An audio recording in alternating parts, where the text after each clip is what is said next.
Madeline Jarrett. I am the Graduate Research Assistant for the Blasey Center for Religion and American Public Life here at Boston College. It is my pleasure to welcome you to our 22nd annual Prophetic Voices Lecture, Christian Antifascism in Charlottesville. Before the main event, I'd like to offer 2 housekeeping items. Firstly, this conversation will be recorded and will be made available on our website after the event. So in light of that, we ask you to please silence your cell phones. And secondly, we would like to draw your attention to 2 exciting upcoming events. Next week, a week from today, on Thursday, February 27th, Provost John McGreevy from the University of Notre Dame will join us for the inaugural Alfred and Melissa Di Leonardo Lecture. His lecture, entitled Catholicism Represented, Democracy, Religion, and Global History, will take place from 5 to 6:30 in 245 Beacon Street, room 107. And on Tuesday, March 25th, we will host Janine Hill-Fletcher for our inaugural Nancy Marzella Lecture on Women and American Catholicism. Her lecture, Enslaved to the Jesuits, What Women of the First U.S. Diocese Can Tell Us About Women in the Church, will take place from 5:30 to 7 in Devlin Hall, room 101. To learn more about these and our other events, you can visit our website, bc.edu/Boisi, that's B-O-I-S-I. If you prefer to get your information in trendier ways, we encourage you to follow us on social media and sign up for our email list. And now I will turn over the podium to the director of the Boisi Center, Mark Nessa. Thanks, Bill. Welcome, everyone. This lecture has quite an interesting and sort of a revered prehistory. So before tonight, we've had all kinds of actual stars give this lecture. Ryan Hare, Sister Helen Prejean, of Dead Men Walking Fame, Reverend Jim Wallace, Marcel Wolf, E.J. Dion, and Rabbi David Saperstein. I'm delighted tonight that we're hosting an STM alumnus, student from the STM. Dr. Eric Martin is the author of Writing on the Wall, Signs of Faith Against Fascism, which was published in 2023. And he is co-editor of the Berrigan Letters, Personal Correspondence for Jean Daniel and Philip Berrigan, which was published in 2016. He is the alum of BC's own Clough School of Theology and Ministry. He is currently teaching at Loyola Marymount University and is an active participant in the Catholic Worker community. And as I understand, you had to leave your house. He lives in Los Angeles, obviously. So how close is the fire? Well, house is generous, it's an apartment, but yeah, like a mile. Well, like so. He survived the fire to come to us. So please join me in welcoming Eric Martin.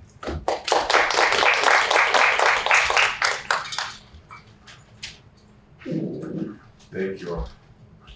Good to be here. When I was at the STM, I didn't have a job, which I super needed. And so when Mark became the dean, I went up and shook his hand on the first day and said, hey, I'm going to be your research assistant. And not thinking it would work, but it totally worked. He said, good, go sign the papers with my assistant. So it's kind of a full circle moment, so thank you.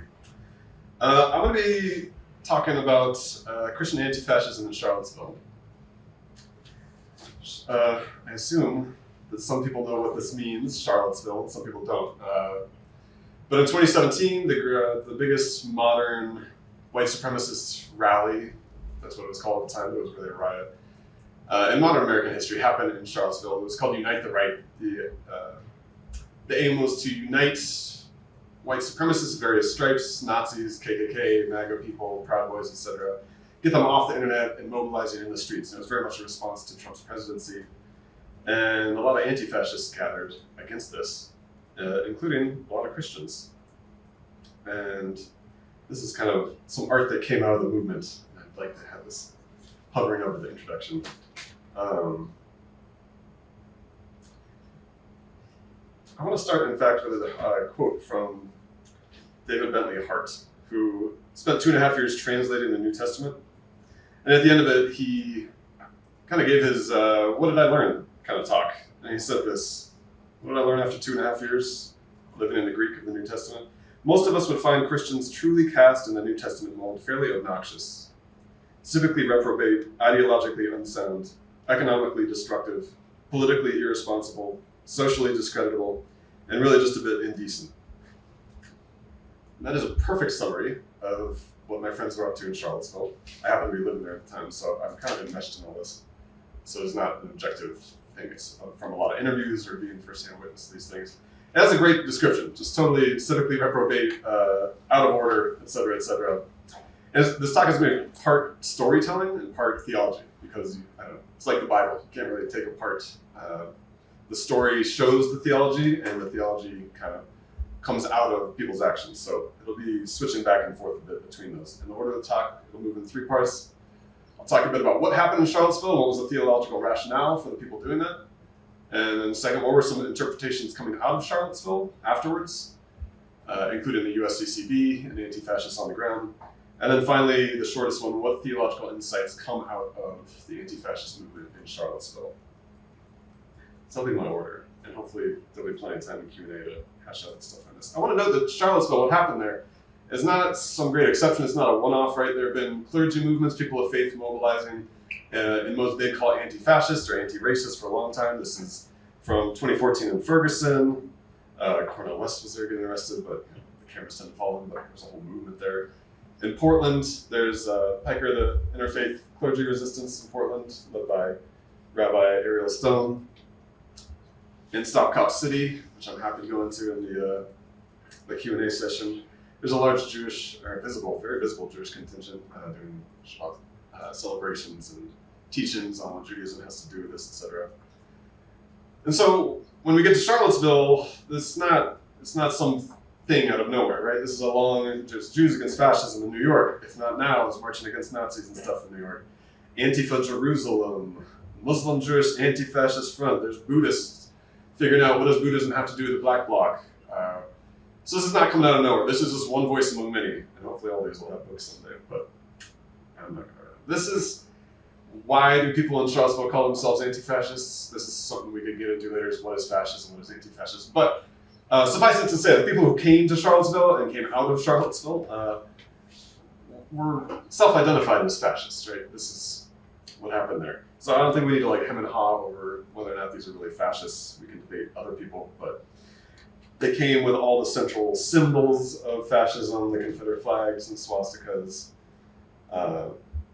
This is a member of the KKK, a grand wizard, a grand guy, I can't remember these names, from Maryland, shooting a black man named Corey Long, thankfully missed, yelling the N-word at him, putting his gun back in his pocket and walking away. The police were there, didn't get arrested until much later, weeks later. And the kind of dean of fascist studies in the English language, Robert Paxton, identifies the start of fascism not with Mussolini's Italy, but with the KKK, right out of the Confederacy. He says that's really the birth of this. And so you can kind of see like the birth of fascism arising here in this town with the KKK coming back. Sorry if these are vicious slides, I should have said this is a warning. But they came to do violence, we knew they came to do violence. People had infiltrated their chats, talking about we're bringing weapons, we want to do violence, we want to beat up black people, we want to run people over with cars. And so the question arises, what do you do? Because the university wasn't going to do anything, they just advised everyone don't pay any attention to them and let them talk on CNN and Fox News.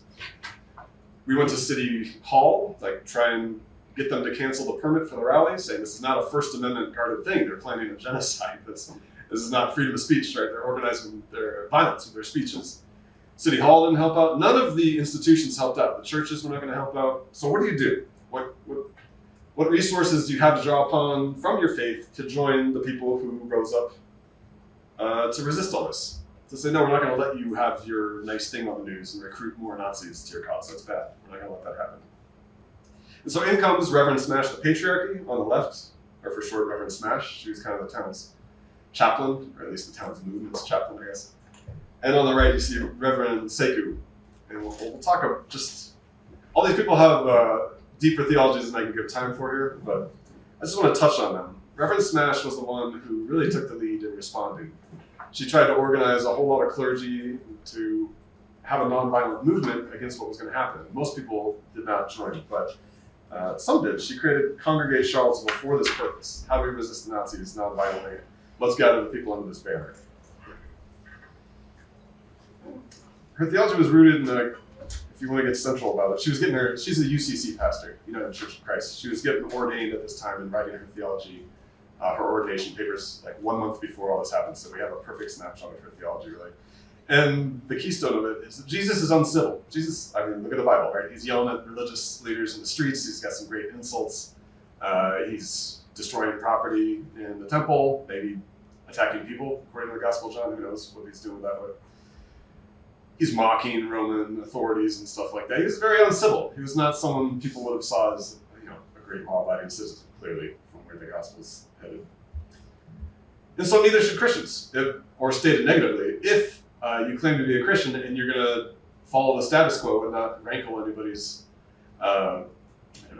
civility culture, then you're not really following Jesus whatsoever, right? Because all the institutions are going along with this united right going to happen.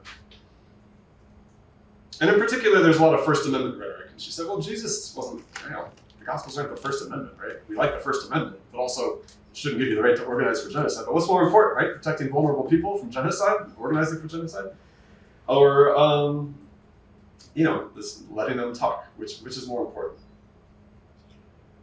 And she says God's power is in weakness. That's what the cross shows, right? And so all power to people who want to show up otherwise, but as Christians, she said, we got to show up non-violently. So we need to be ready to absorb violence the way that Jesus did, ideally not as dramatically, but come ready to absorb the violence and be vulnerable, as Jesus was, rather than dish it out. There may be other people fighting back with their fists, but our task will be to embody, she's getting this from John Caputo, the weakness of God.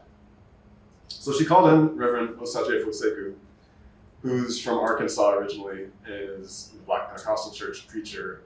Kind of goes back to the 60s movements, Black freedom traditions, both with Stokely Carmichael, who's later known as Kwame Ture, learning from him. He's also the Dr. King kind of scholar in residence at Stanford.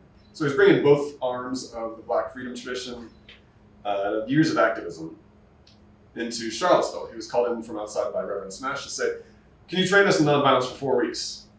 And so for 4 weeks, we had church services where he'd come in and dish out theology and teach people how to respond when police are beating you with batons, how to protect your vital organs, or deal with snipers on roofs, or things like that. The liturgy was both at once. And he came in with a lot of Walter Wink, who's a theologian, but this is radically below Jesus. If the story's true, then God came, or God's Son came, in an unimportant family, and an unimportant people, in an unimportant area of the empire. So this is where it happens. And he was active in Ferguson. In fact, he's writing a dissertation right now on the liberation theology of Ferguson. And he calls Ferguson America's Nazareth, right? This is the place of unimportant people in the heart of an empire. That's where you can see it today. And there's a theologian, William Stringfellow, who says, what we need to do in America is read America biblically and read the Bible Americanly. Put these two things in context. That's very much at the heart of what Seku's up to by calling Ferguson America's Nazareth. And he would say things like this. We can unpack this theology more if you want during Q&A, but a couple glimpses. If Black Lives Matter is the word, then Ferguson is the word made flesh. When we're in the streets protesting, that's a little taste of heaven. And so for Seku, he brings this theology that God is alive in social movements, right? If you want to find God, go to a social movement for justice, and you can see God flaring out, not in some undiluted way, but that's a glimpse of God's face. And what is heaven? Heaven is that which uprises in the face of hell on earth. Anytime you see fascists rising, that's a slice of hell on earth. And heaven is that which uprises in the face of it, gets in its way. It's not civil towards it, but will disrupt it by any means necessary. For some people, for other people, by non-violent means. Happy to dig into him more as we go on. What did they do? They gathered from a 6 a.m. sunrise service on August 12, 2017, the day of, quote, Unite the Right. This was part of a much larger, what the Nazis called the Summer of Hate in Charlottesville, which was a horrible summer. And they processed from the church after the 6 a.m. service. And the plan was, we're going to go block the park. They have a permit for a park, we're going to go block it. They won't be able to get in. We're going to use our bodies as God's instruments to stop this Nazi rally from happening so that nobody gets recruited. No, they don't look cool on the news, having their cool speeches, looking really manly and getting little 12-year-old boys thinking that this is the way to be. We're going to block it from happening. But the problem is, not enough people came. In fact, there was a big debate in the basement of the church after the 6 a.m. sunrise. Is this something Jesus would do? And can my congregation see this as a Christian act, getting in the way of these people, violating their right to assemble? But again, there's no right to violate. There's no right to assemble for violence. But good point. And so a lot of people just didn't partake. So there were not enough people to block the park. Jews were going out there in their yarmulkes. This is Rabbi Mordecai Liebling, who I was fascinated by. What are you doing here in your yarmulke with Nazis who want to kill you, right? Why is it you came, but none of the Catholic clergy in town came, even though there's a Catholic church 1 block away from this site in the park? So for the book, I definitely have a chapter that's just interviewing him, like, who are you? Why are you so great? What's your theology? And so they assembled, and there's this 3%er militia there guarding the site. You can see the park off on the left on the top, where they're starting to go. We wanted to show up early and block it all off. And Sekou is very much a person of song. And he started belting out music. And the songs and the psalms became spiritual weapons against them, right? What do you do with a bunch of fascists bringing weapons ready to hurt people? You can't really hurt a song, right? So it can throw you off balance. And they brought the church out into the streets, like Jesus, right? Who brought his life with God out into the streets where evil was happening, driving out demons, etc. This was a different mode of church. It's one Bill Wiley Kellerman calls liturgical direct action. The liturgy is a direct action. The direct action is a form of worship. It is a liturgy. They're not separable. It's not two things at once. It's one coherent thing. And that was fascinating because behind these people, and you can see Reverend Dr. Brandy Daniels there in the colorful stole, who teaches at the University of Portland now. Behind them were all these other anti-fascists who came not with religious folks, but they became part of the church. They started singing with. And for a while, we were louder than the Nazis and stuff who were yelling terrible things about queer people and black people and Jews, and etc. Predictable stuff. And it was taking over the sonic space. It was really singing and church worship as a weapon against fascism. And the line between church and not church started to blur because you have all these people who didn't show up in the church all of a sudden partaking in it. And I'm sitting there as a Catholic, like, where's my clergy at? Who's my church now? All right, I want to play just a quick part. Oh, we don't have the audio. Maybe I can try this later. Sorry, it was just 1 minute of Sekou talking. I can try that during the Q&A. We found out, look, all these people are coming in just on these 2 steps. Let's use our bodies to block these steps. We can do this. We don't have enough people to surround the park, but let's do this. And so again, this very, what I would call this is the theological term that comes out of it. It's a sacred offensive. This is not, I don't think it's civil disobedience. It's uncivil. It's getting in the way of a civil proceeding. It's doing what our city council said not to do, the university said not to do, and the churches, most of the churches said not to do, right? So there's nothing civil about this disobedience. It's a form of sacred offensive. It's going on the offensive, right? We're not going to play defense. We're going to block you. You're going to have to play defense now. We're blocking you. We're not waiting to react. And it's also offensive in the sense that it really offended people. It's so much so that a lot of Christians just would not partake. It was so offensive to their sensibilities of faith. I don't have room for this in my faith life. And so the offensive works in these dual ways here. As a mode of being obedient to God, right? It's a sacred offensive. And in that sense, this goes back to, the 1950s with Dorothy Day and the Catholic workers during the air raid drills, going to City Hall and protesting. It's coming out of that tradition explicitly. And of course, they made their way through violently. And so we're getting to the tail end of what happened here. They murdered Heather Heyer. They drove a car through 20 people, severely injuring a bunch and murdering Heather Heyer, which is terrible, obviously. This is the person who ran over Heather Heyer, and this is his bedroom when the police found it. So again, I don't think we need to, wring our hands when we call these people fascists. It doesn't get more fascists. And so this is Reverend Smash, the day after healing at the site of the murder. Right? What does it mean to pick up the pieces after this? After you've gone on the offensive, how do you go on the offensive in terms of healing a community after this? And if I have time at the end, I'd like to read a statement from Reverend Smash she has specifically for the people in this room about what it means to go about healing after a murder without falling into that, pieties that talk about unity. We're not trying to unify with Nazis. We're trying to convert them and stop them from doing their violence. Aha. Cool. So that's a lot of what happened on the day. The night before, this is Reverend Traci Blackmon, also from the UCC Church, and she gave this electric sermon the night before. All the people of faith who were most of the people of faith who gathered afterwards, or the next day, came to this church service to hear Cornel West preach, and they're like, who's this person, Traci Blackmon?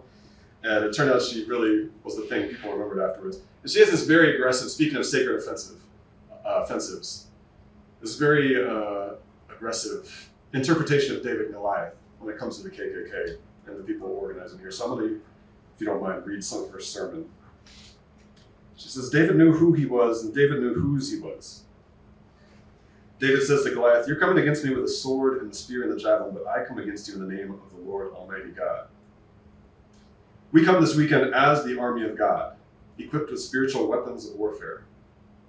You see, the raising of the Confederate monuments and the shiftiness of our administration, the Trump administration, at one point, is exposing once again this nation's racist roots. But we come in the name of the Lord. Where there's hatred, we'll wield love. Where there's violence, we'll wield peace. Where there's dehumanization, we will reclaim the divine. Where there's vitriol, we'll plant prayer. Which all sounds very nice, and it is, but it's also kind of vague. Right? What does it mean to plant prayer? Especially when you have this guy outside, literally outside the church, assaulting trans people on campus across the street. This is a quote from him that was read in court. His name is Chris Cantwell. Everybody's terrified to talk about violence.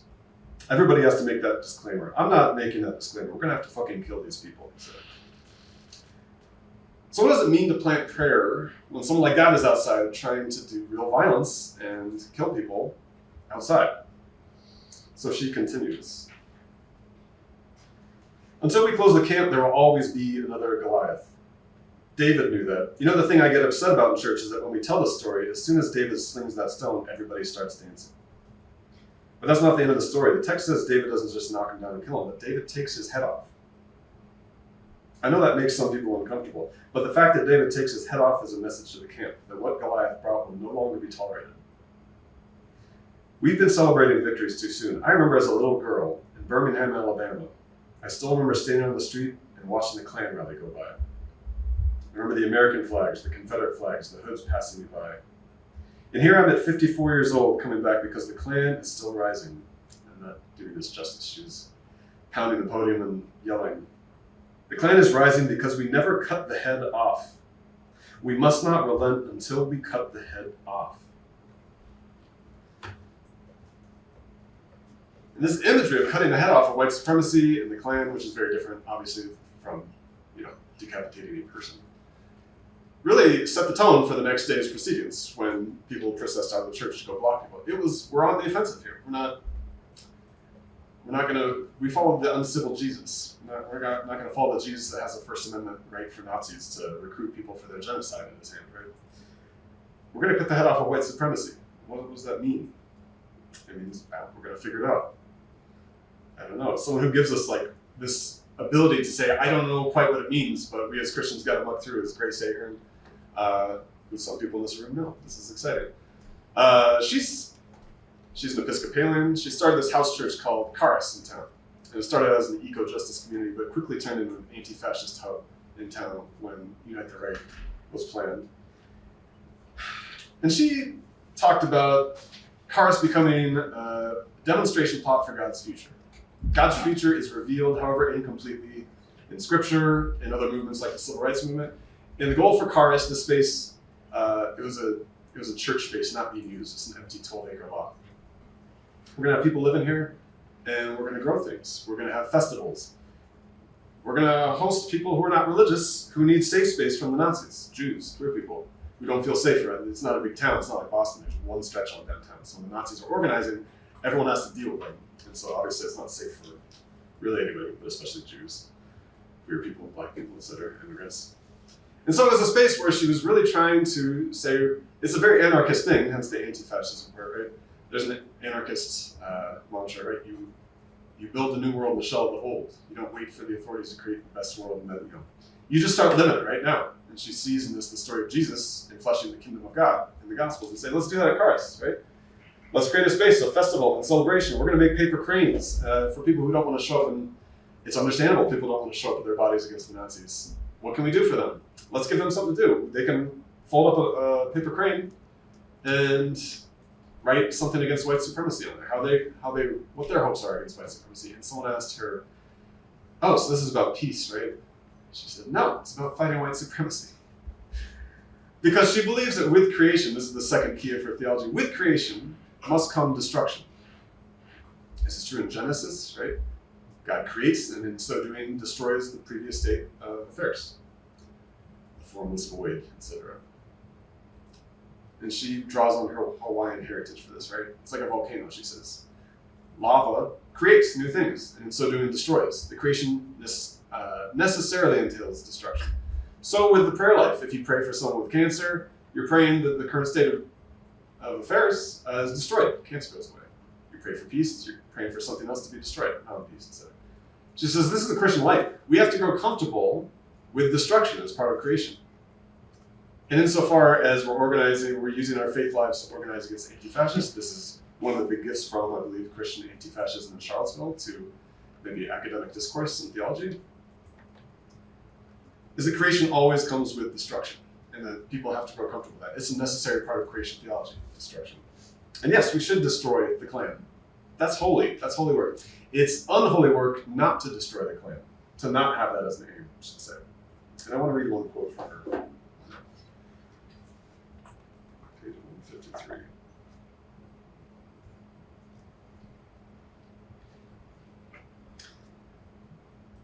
Every act of creation must have destruction. Our rule of life depends on it. We wrote this rule of life together, and we settled on the centerpiece.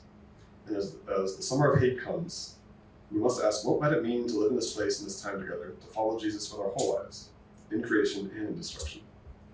Our ministry took shape around this question. We learned to plan and lead actions of civil disobedience with love and rigor. We were building friendships in community and in the streets and on our front porches. We learned to call on the names of our ancestors who came before us: Dan and Phil Berry, Dorothy Day, Ann Braden, Bayard Rustin. Oftentimes we looked around saying, who are we to be doing these things? But the question then turned to, who if not us? We read the prophets. They were afraid, yet convicted.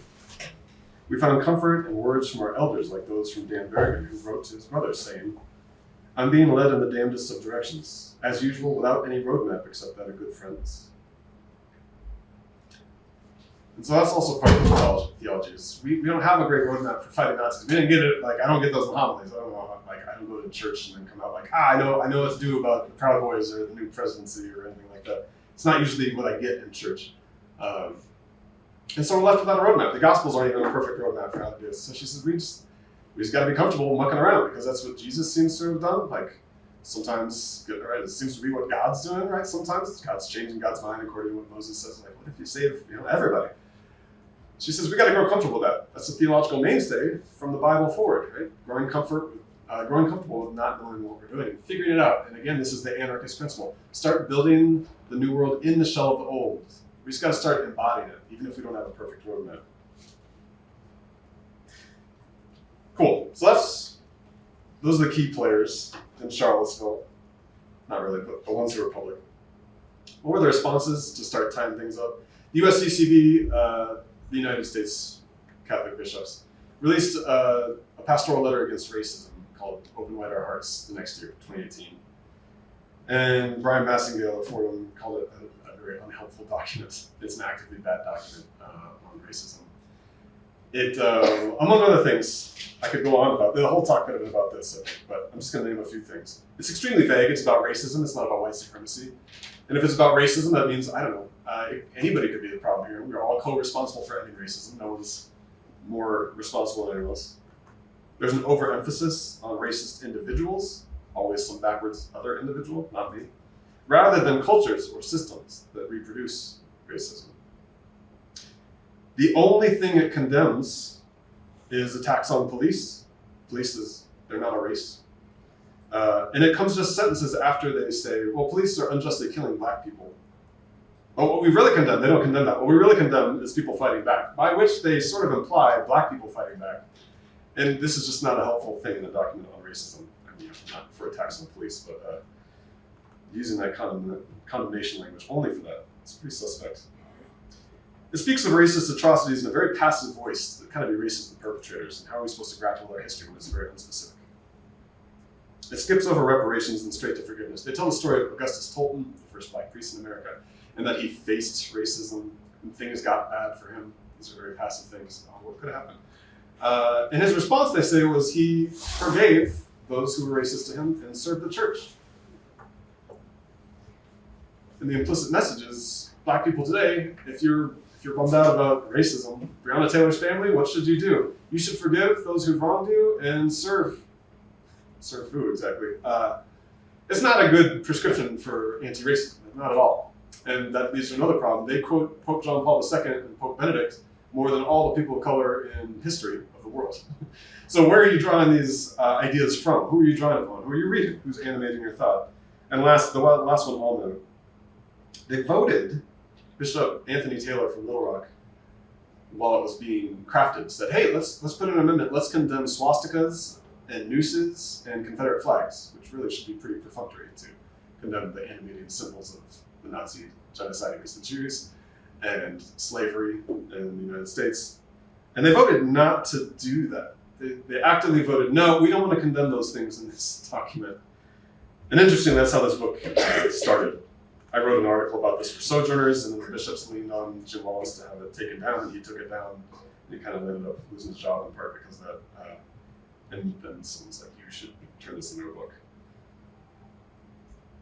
So that I relegated it to a chapter. But that's a deeply disturbing thing that our religious leaders voted not to condemn a swastika and a noose and these images, the Confederate flag.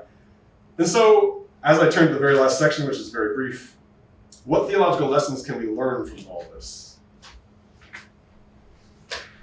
I propose a couple of things. One, this idea of sacred offensives, that it's good and holy and it's part of God's divine drama. If revelation is actually revelation, and if not, then all the good stuff we've had from the civil rights movement and other great movements, the Catholic worker movement, yeah, you got to go on the offensive. You can't stay within the bounds that the authorities give you. That's not biblical. Jesus didn't do that. A lot of people do a lot of uncivil things in the Bible. People who are smiled upon by God. I mean, Moses killed an enslaver, which I don't recommend. But he's a smiled upon person by God, and that's part of our divine story that we got. Being aggressive, that can be holy when it's for just causes. And then it can be offensive, not just plain offense, but holy stuff is going to be offensive. It's going to offend people, and that's okay. And we should grow comfortable with that as a people of faith. That's what we get from Christian anti-fascists. Another is that heaven. What does heaven mean? Back to Sekou. Heaven uprises in the face of hell on earth. When there's a hellish state of affairs, this is can go back to James Cone, right? Heaven is that which rises up in its face. Anytime you see an uprising for justice, Black Lives Matter, the Lakota and Standing Rock, whatever it might be, Jewish anti-fascists against Nazis, that's heaven. That's not in full. That's a glimpse, a taste of heaven in the finite way we can approach it on earth.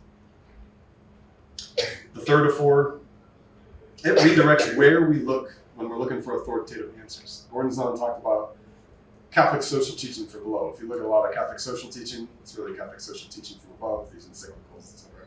They usually come from movements below. Stuff that the French worker priests were doing will work its way up in the Vatican II documents, etc. The condemnation of total war, you can find seeds of that in Jim Douglas and his story coming out of Santa Clara University and going to Rome and putting pressure on bishops to insert this teaching in. And so there's always stuff bubbling up from the ground that will make its way in, and it comes down as Catholic social teaching. But he says that's where the action's at, right? From below.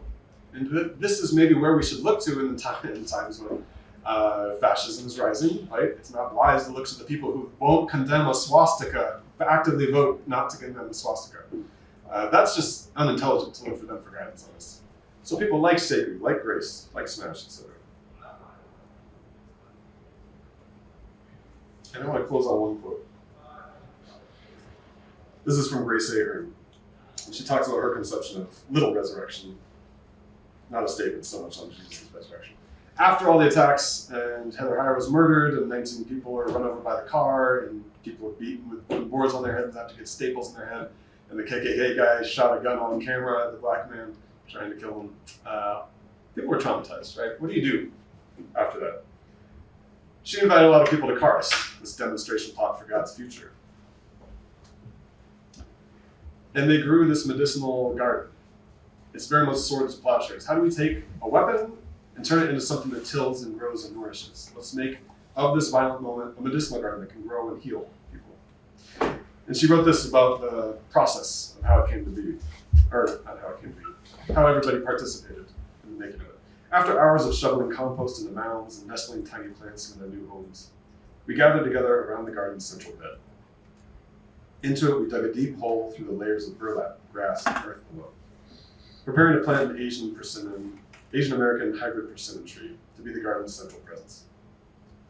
Standing in a circle, we paused, listening to the mutter of our hens down the hills, the rush of the highway further away, the gentle cracking and creaking of the second growth poplar forest around us. We pulled old newspapers from our back pockets and one by one placed them into the soil. The headlines, "Future soil for our garden," shouted up at us from their resting place. 1 dead, 19 injured after car plows into protesters. Trump condemns hatred on many sides in Charlottesville. Deadly Charlottesville car attack, 3 dead, dozens hurt after Virginia white nationalist rally. We sang and held each other and wondered if this was sacrament. Here's your theological term. Though the community lives on in new iterations, I still wonder if that first seed was planted with the intended purpose of building a place that could hold us through that traumatic summer. Cars was our little ark that carried us through those months of turmoil and fear. A sanctuary that offered itself to activists from not only Charlottesville but across the country. And that could be enough. The community was not a temporary project or a task force, but a spiritual being who we came to know and who became our ally for a season. We laid the headlines down into the earth, awaiting the compost resurrection that would come in the spring, enacting the call that death would not have the last word over us either, so that we could be free to let the angel of cars compost too, to be reborn again in some new way. And I love that. That's Swords to Plowshares, that's the Little Resurrections. This is liturgy. How do we heal in the face of all this? Yeah, I'll end on Grace's words, so thanks very much. You're willing to take the questions? No, we're closed for questions. So, I understand it. Charlottesville and philosophy. This originated because they're going to take down the statue of Robert E. Lee. Yes. The big statue of Robert E. Lee on his horse. A big public monument in downtown Charlottesville. As a monument to the Confederacy and to the races of the Confederacy. And so it was around that, and I remember seeing the photographs of the statue that had all kind of anti-racist stuff on it, and that kind of thing. And then, of course, when the trucks came in to physically remove the statue, that's when the United Right sort of ignited. Am I correct on this? Yes, I'm just bringing up the slide you're talking about. This is the statue at the center of the birth of all this. Yeah. So was the statue itself, when you were there, when this whole event happened in Charlottesville, was this iconic statue, I presume it was down, was it already taken down when you were there? No, it happened long after this happened. It's down now. Okay. But is that your question? No, Because I can my go question, on. my question is, did the statue itself play some sort of iconic role in terms of these classes between the anti-fascists and the fascists? Oh yeah, great question. So Zion Brown was a high schooler in Charlottesville, and she proposed in City Hall, like, let's take down these racist statues. These people are known for leading the cause for re-enslaving black people. They're not heroes. They should be celebrated downtown. This is not destroying history. This is removing something that worships them in the public space, right? These are very different things. We still have access to Robert E. Lee's story. We're not destroying history. We're removing it from a place of public praise, adulation. And so that attracted a whole lot of white supremacists from in town to come to these city council meetings. I could not believe the scene. I just moved from New York City to Charlottesville, and it was whatever. I don't even tell the whole story, but I was shocked at the overt racism in this room. People screaming and shouting it. People dressed in Confederate flags and ties and stuff. And yeah, the issue was city council voted to take it down 3-2, and one of the Proud Boys in town said, I'm calling all of the right. We're going to unite the right to save this statue. The statue, it was about the statue, and it was not, right? It was about the statue. The statue became the thing that could become the rallying point. It was obviously about seizing the moment during Trump's presidency to gather that momentum for white supremacists. and fascists. So yeah, it was overtly that. And I want to show you what did happen to it. I'm glad you asked. There was a movement started by Jelaine Schmidt and others, who's a religious studies professor at UVA. She co-created the Black Lives Matter chapter in Charlottesville. Also a devout Catholic who converted to Catholicism in part because of the Weston and Boston College Jesuits. So thank you for Jelaine. She's awesome. And so there's a chapter here just me asking me, why are you Catholic? How do you connect Catholicism with anti-racism and anti-fascism? She's got these fascinating stories. And she created this thing, yeah, let's turn the swords to plowshares. We got this whole movement in Catholicism with swords and plowshares. Nuclear weapons, swords today, how do we turn them into something else? People will break into nuclear facilities and go hammer on them and deface property in the name of filling the visions of Goliath in his hand. So she said, let's do the same thing, swords and plowshares. This is a weapon. That's a celebration of white supremacy. That's dangerous. It produces a white supremacist culture. It's a weapon. Let's melt it down and make it into art. So this became a public cause, and they did melt it down and turn it into art. Here they are cutting the face up and melting it. Yeah, so this is, in a sense, Micah's and Isaiah's vision, right, from Hebrew scripture, enfleshed in whatever, 2020 Charlottesville. I'm so glad you asked. I love seeing this image. Questions?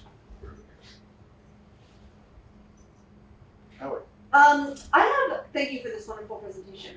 I have a question about the distinction that you're making between civil and uncivil, just because that's not one that I've heard talked about very much.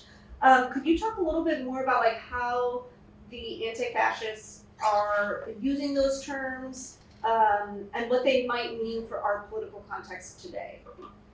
Like the distinctions between the two. Yeah, it's a great question. I'm pulling this in part from Louis Perry, who's a historian of civil disobedience in the United States. He wrote a book just on the history. And he said, you know, there's this interesting strand coming out of the Catholic left that doesn't really fit, because even other people in the Catholic left saw it as uncivil and breaking the rules of even nonviolence. And that was the Baltimore Four, the Catonsville Nine, the draft board raids, burning government property that was being used to send people to Vietnam to kill 2 million Vietnamese people during the Vietnam War. And so they kind of broke a couple rules. One is they entered in secret, like they didn't do their action in public. They did it secretly, and somebody got scratched in the process of doing it. And they destroyed property. They set it on fire, the government's property, and they did not do what Dorothy Day always said, which is we plead guilty, we don't take bail. So we're fighting this.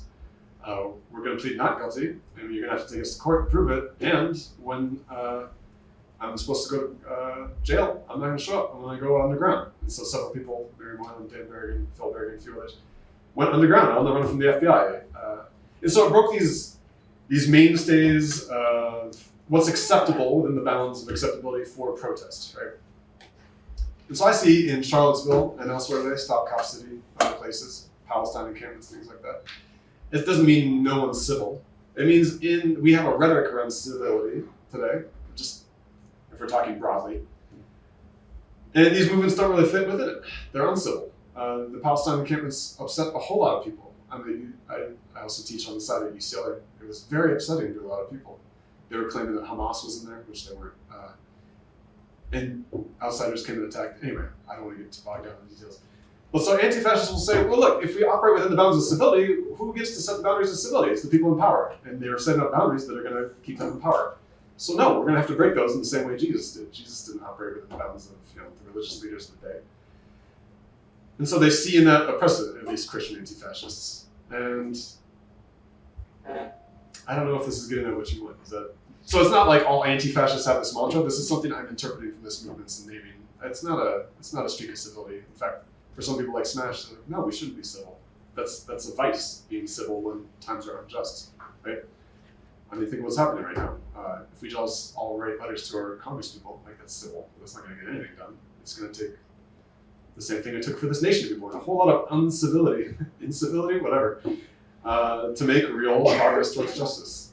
That's the claim anti-fascists stake their actions on, generally. I mean, a lot of it is very civil, throwing parties and cooking food for people, just like the part that gets visible in the media. That's not civil, I should say. Any other questions? I also wanted to say thank you. The talk was very engaging. And I was just wondering, how are the effects of this movement playing out today? And is it still an ongoing movement, or did it kind of end after 2016? That's a good question. What's your name? I'm Victoria. Victoria. Thanks. Are you talking specifically in Charlottesville? Yeah, but also if it expanded from that, is the question. So. Good question. So the year after 8/12, what we call 8/12 in Charlottesville, August 12th, 2017, the same guy, the same Proud Boy who organized all this, tried to do it again with some of the same players, Richard Spencer and stuff, in DC this time, and it was not as culturally remembered, but yeah, so it spread out geographically, it spread out over time, and they keep trying to do it. A lot of these people, I mean, good God, I can't pronounce his name, Pete Hegseth, is that how you pronounce it? Yeah, Department of Defense said. He is now bringing along Jack Posobiec with him to give talks and traveling internationally with him. He's tied in with all this. He's one of these guys, these actors from Charlottesville. He amplifies these people from Charlottesville, literally the white supremacists. So in a sense, you're talking about the national scene. We can get into the hairiness of it and how do you define fascism, which I'm happy to do because this is part of my book. I mean, the Dean of Fascist Studies says it's unambiguous. We have a fascist president right now. This is a fascist movement. It's following the fascist plot points perfectly. And it's not a surprise because these people, their explicit aims, the people who infiltrated their chats, their explicit aims are to get in the government at low-level places and work up. So you see in Nebraska, they started working for the governor, some of them. You can see them on their chats. I got no idea who we're, this is great, but I got his ear and I got him to do this and that. And so literally these white supremacists who came to Charlottesville chanting, Jews will not replace us, and throwing up sig hails like Elon Musk. And we're not idiots, obviously, that's a Nazi salute. They're in at state levels, county levels, school boards, right close by to me in Orange County, I'm in LA. But also, they have access to the White House. Stephen Miller, anyway. So yes, but in terms of Charlottesville, the same team that, aside from Reverend Smash, who has moved elsewhere, is now getting a PhD in religious studies. They're revamping and retraining people in nonviolence right now in Charlottesville as a response to what's going on in the national scene. So yes, it's still going on. It's also spread out. Sorry, yeah, anyone who recall. Thank you so much for coming to talk to us. I was wondering if you could talk a little bit about how Christian anti-fascism differs from anti-fascist movements within other religious organizations. That's a really good question. What's your name? Maya. Maya, thanks.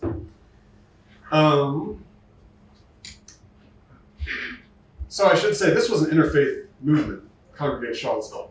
The people who were talking most were Christian.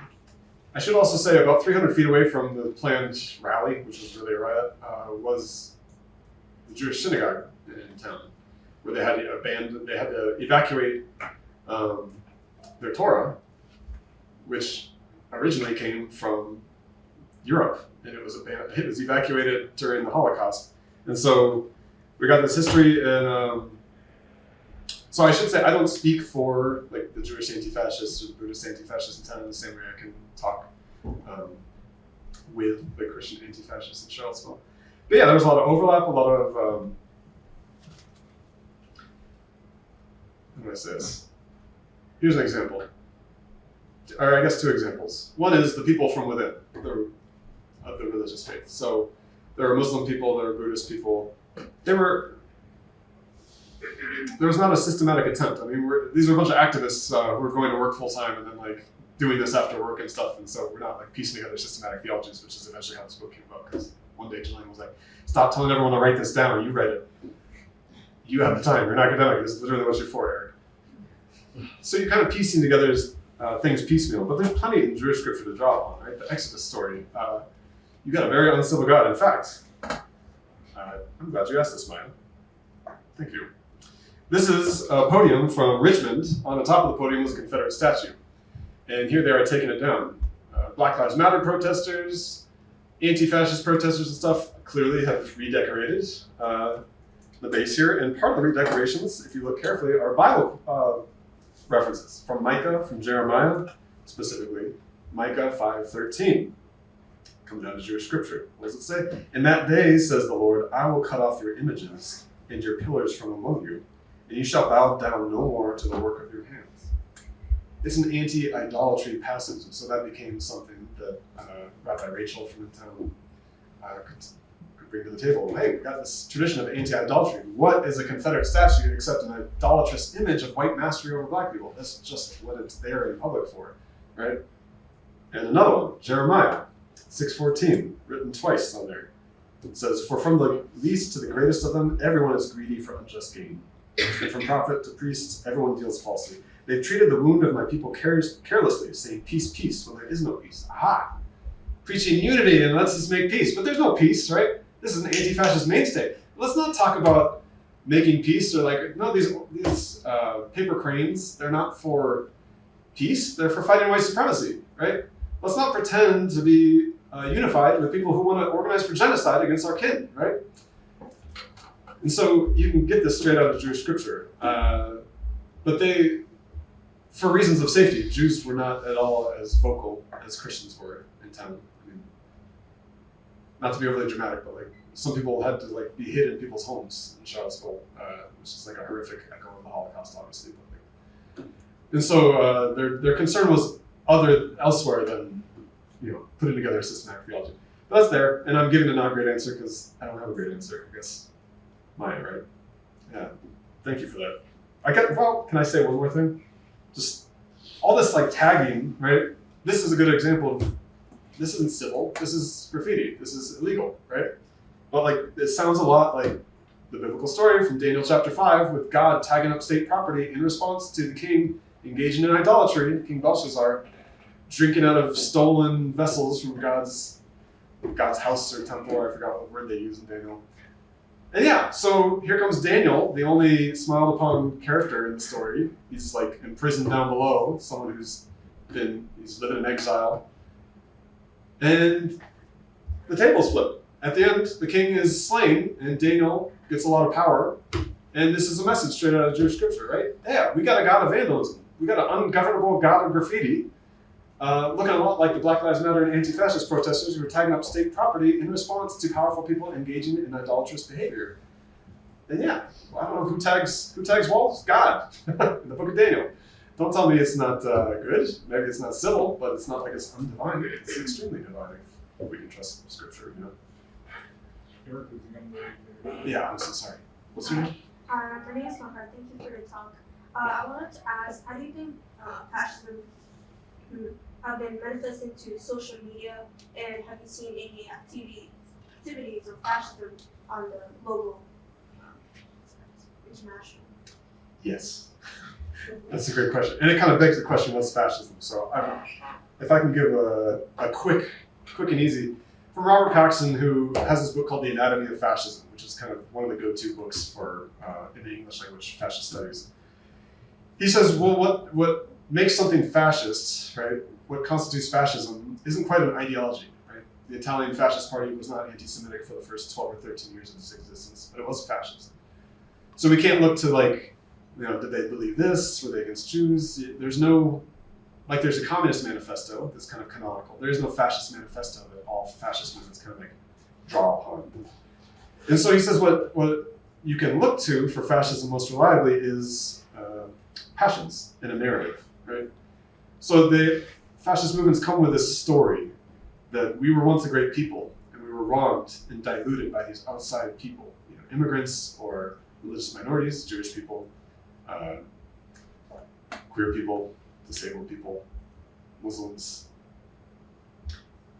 And democracy helps those people dilute our culture, give them a vote. We don't want that, right? We should be ruling. That's really brought things down for us. So like a phoenix rising from the ashes, we will become great. Sorry, I can't even say the story without just saying we're going to be great again. Sorry, it's a little on the nose, but so there's one primary example. It's just even the phrase "make America great again." It in itself doesn't prove anything that any person's a fascist. It fits well within a fascist narrative, right? Of yes, we're going to purge ourselves of these impurities, these outsiders in our culture, whether it be because of race or religion or citizenship status, and people from the inside who ally themselves with it. They might call them communists or whatever. And so I see that everywhere. I see that from the White House, right? The Oval Office. I mean, it's everywhere, obviously, on social media. The question is almost too enormous to answer because it's sort of like, yeah, everywhere. I mean, this is the difference between history and journalism. It's like we're engaged in journalism. Historians will be able to tell 30 years on with the documents that are unearthed and everything, the real story in a little more accurate detail, but it certainly seems, according to all fascist studies scholars, the vast majority of fascist studies scholars, that we're in the midst of a huge fascist uprising. And that doesn't mean it's going to look like it's looked like it before. It's going to be something because every fascist culture takes on its own hue. And so they say, yeah, fascism will look anti-black and very Christian in America because America is a very anti-black and Christian place. It'll look different in Germany. It'll be anti-Semitic. And obviously, there's going to be a lot of overlap. Its defining features will look different according to the group that feels wronged and wants to rise again. So my answer, I guess, is sort of like, yeah, everywhere almost. I mean, that's a lazy answer, but it's pervasive, I guess, would be more accurate. Yes, it's a great question. Yeah, one of them too. Either way. Okay, I'll go first, I guess. Go ahead. So I think recently you've probably seen in the news the renaming of Fort Liberty back to Fort Bragg, the Civil War general. And I feel like that, in a way, is an extension of this, and given what you said about the Secretary of Defense earlier. But I also feel like it wasn't covered all that much in the media, and I just wonder, what do you think the role is of media in addressing these concerns? And you mentioned journalism a second ago, but like, what do journalists, are they covering this enough? Are they not? Like, what is their role in it? Because it's starting to get normalized, I feel like. Yeah, it's extremely normalized already. Yes, I think you totally right. What's your name? Liam. Liam? Yeah. Thanks, Liam. So Elon Musk throws up a Nazi salute. Everybody knows what that means, right? You get the New York Times saying something like, Elon Musk throws up controversial salute. I'm paraphrasing, I don't remember what they used, but it was like, the mainstream media were not calling it what it clearly is, which, there's legal reasons for that and stuff. So there's different types of journalism, right? An anti-fascist journalistic outlet like Unicorn Riot goes about it very differently. So there are good places doing this. Their journalistic activity was, let's publish and make public all the internal chats of the fascists and Planet of Unite the Right, or other prominent movements, or the January 6th rioters, right? So that people can see for themselves and make their own decisions on what's the evidence shows, which is very different than, say, what the Washington Post would be doing. Which, I mean, whatever, we're painting with a broad brush, I'm not a journalist, a scholar here, but there are great journalists at these outlets like New York Times, obviously, and there are ones that are kind of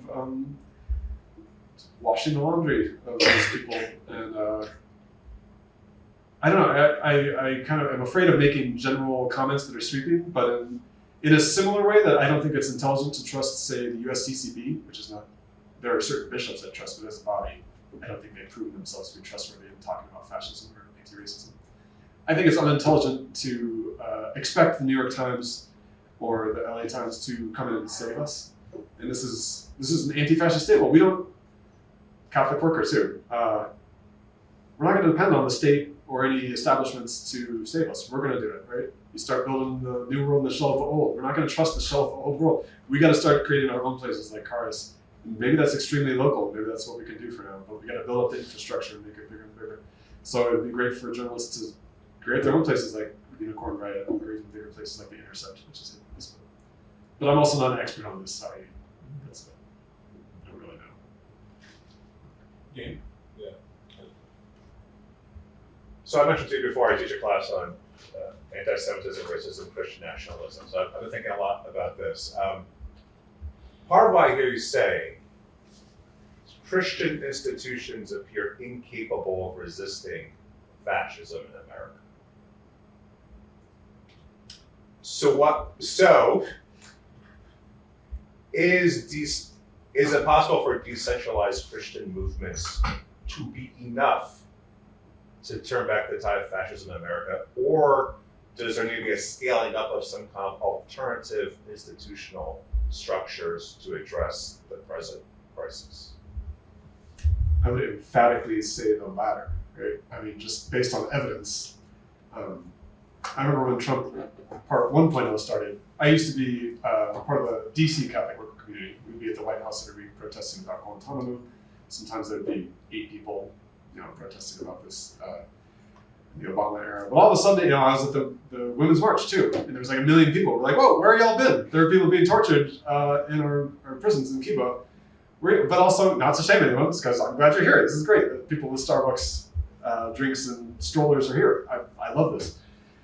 But they're just, if you just look at the Christian left, broadly speaking, no. I mean, we're like, I don't think there are nearly enough. We're talking about several hundred people, maybe a couple thousand at tops.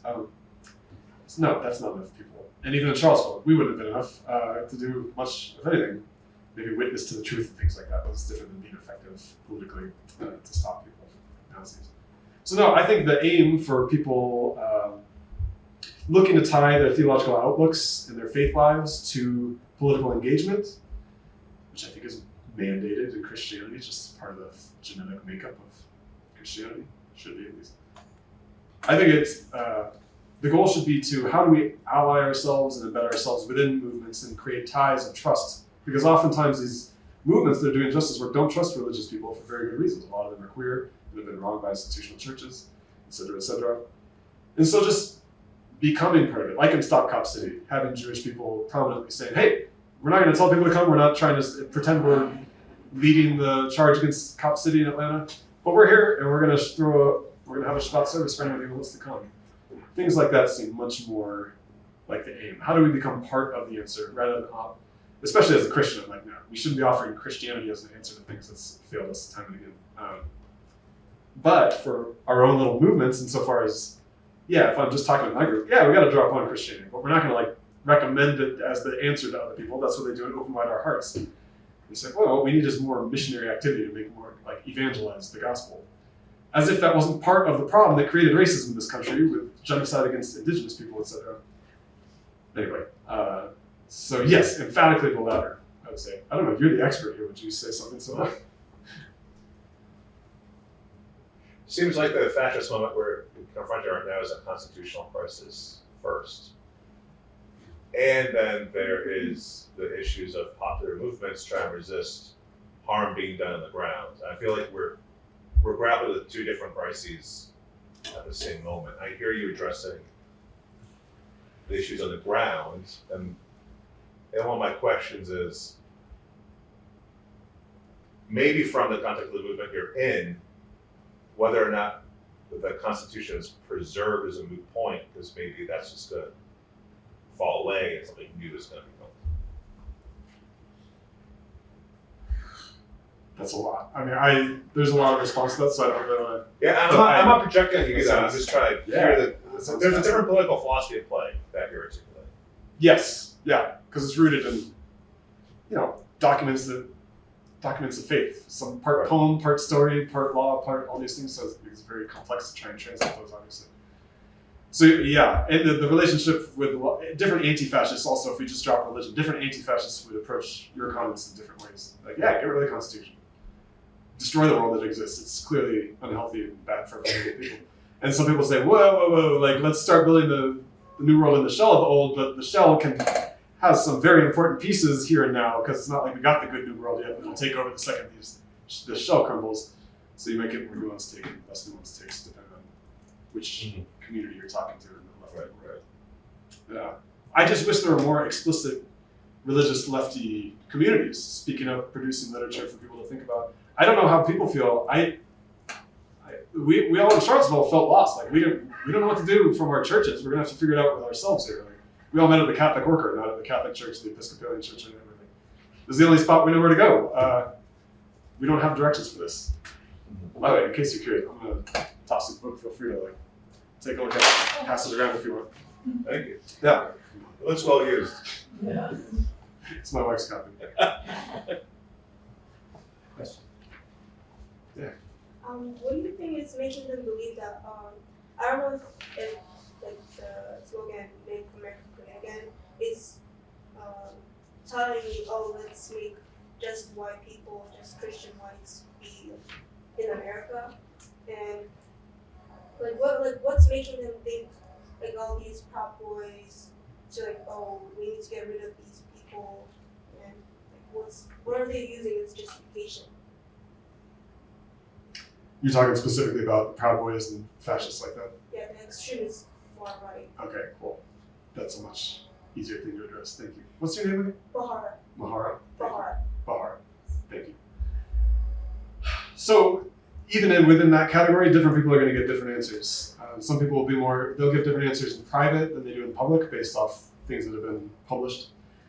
But so public justification might be, we need to protect our women. This is extremely patriarchal, chauvinistic mindset, right? And the implicit thing is going back to Nazi imagery that like Jewish men are a threat to women, or going back to like Birth of a Nation and the Confederate culture. Black men are a threat to white women. And so part of it is that, and a lot of it is unspoken, but like we need to be the men here. And part of it is we just need to be a strong nation, whether that means in foreign policy we should rule the world again, or we should, or we have open borders, which is, I think that those words mean a different thing literally than it gets interpreted, but. And a lot of it is Christian supremacy, right? This idea that like we're a Christian nation, despite the evidence of reality, and we should keep it that way. So people who Muslims coming into our country, Jews, like we don't want them. I mean, literally, Jews will not replace us, is what they were chanting on August 11th, across the street from the church where Reverend Traci Blackmon was preaching. So yeah, there will be different reasons: religious supremacy, specifically Christian, protecting our women, quote unquote. Sometimes people aren't really open about it, like that guy Chris Campbell that I quoted. Sometimes they're just like, yeah, we want to run things. I mean, you asked about social media earlier. One of the tech bros from the Bay Area, my home, recently put out there publicly on Elon Musk's site, X, Twitter, whatever. Yeah, we built this world. Why shouldn't we run it? Right? We built the modern world. Let us run it. So there's this desire for, as some people have openly put it, also on social media, a monarchy.